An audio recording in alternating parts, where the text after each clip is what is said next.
Well, good morning. Today is Friday, the 3rd of July.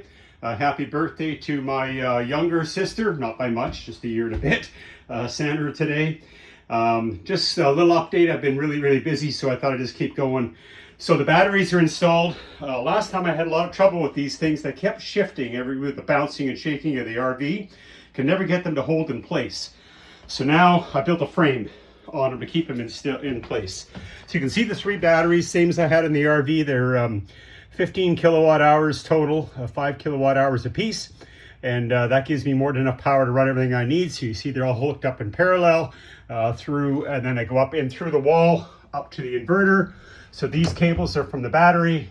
These 2 cables here are from the solar panels.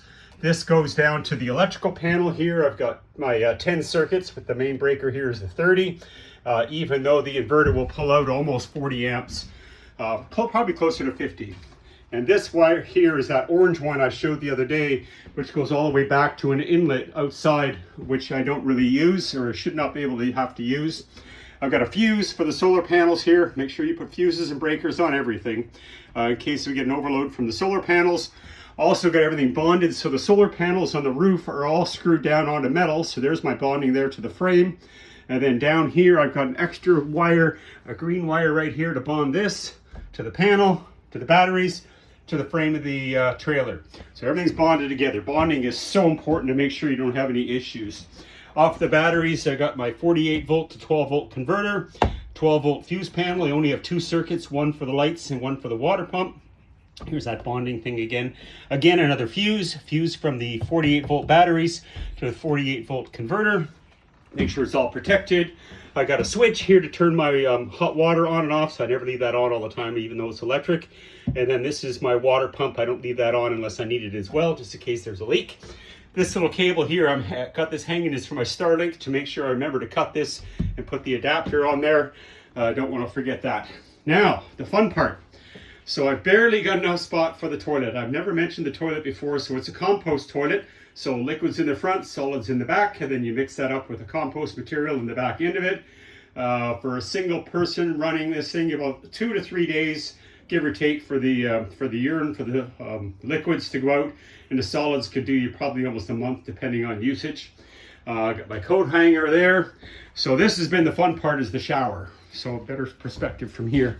So the shower stall is 24 inches across exactly, 27 inches in the shower pan. I got my drain in there. I had trouble trying to find a drain small enough to fit into that existing recess that's down the bottom. So I used one from a sink. So it has a pop-up on it, so I can close it because that's open straight to the ground underneath. You don't want things crawling up and through there. So when I don't need it, I just close that off. So today is putting the FRP panels on this great big white stuff right here. I got 3 of them. I'm going to cut those, put them in the inside of the shower, and glue them into place, do some sealing on the corners. These braces are just here to hold it in place so I get my exact 24 inches I was framing everything in. Wash machine is in as well. I got the drain through yesterday, straight through. I got my power, and then the water shutoffs here to run into the back of the wash machine. I've got it pulled out a bit because I need to run the water into the shower lines for the shower valves yet.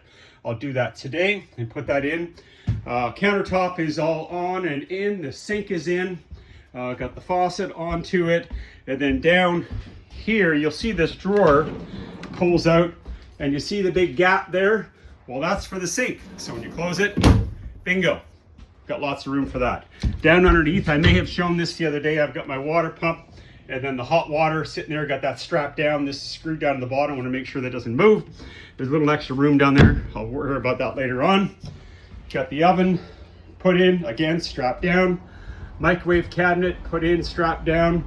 The freezer, I'll put a bungee cord across the front of it whenever I'm moving. I've got to reverse the door yet, but I think I threw away the reversing hinges. Have to order a set of those. So the fun part has been getting these upper cabinets on here. So I'm going to put some pistons on this, some actuators yet. So there's one upper cabinet there, and then a big one here on the other side. I decided to make it one door. I'm going to put some actuators on it yet. Got some of my tools put up there right now. So that is the upper cabinets.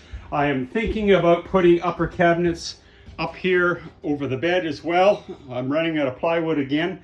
I think I bought 9 sheets of that plywood. It's $100 a piece. So I'm not sure if I'm gonna get any more or not. Skirted in the bed, closed in.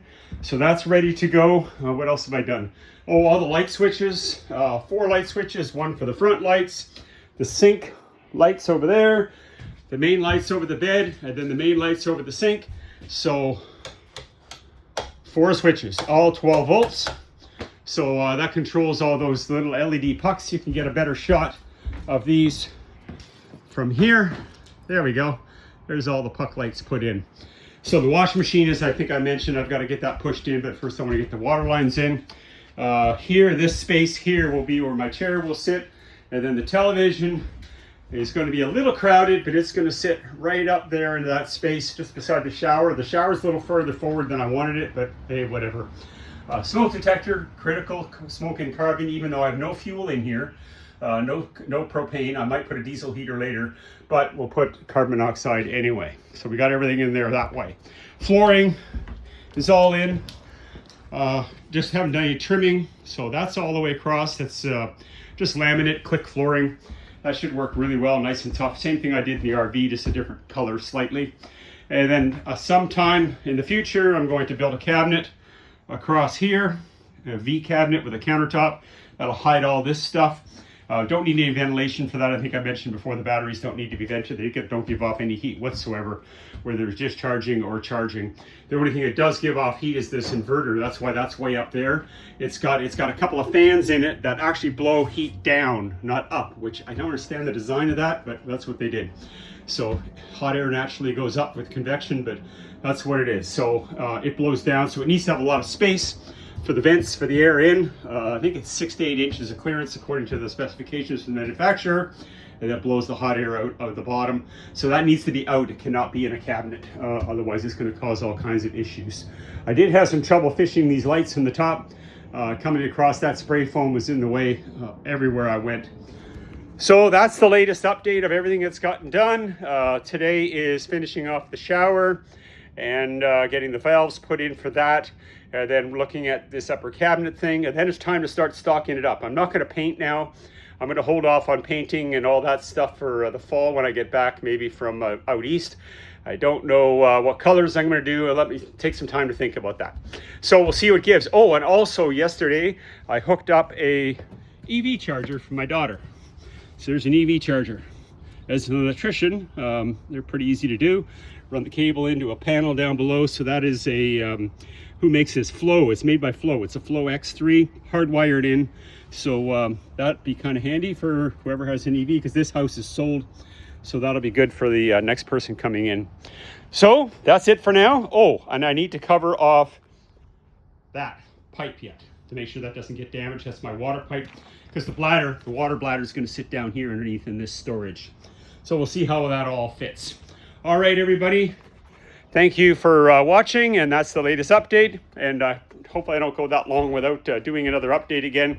And we'll see how the day goes. This shower thing should be a lot of fun.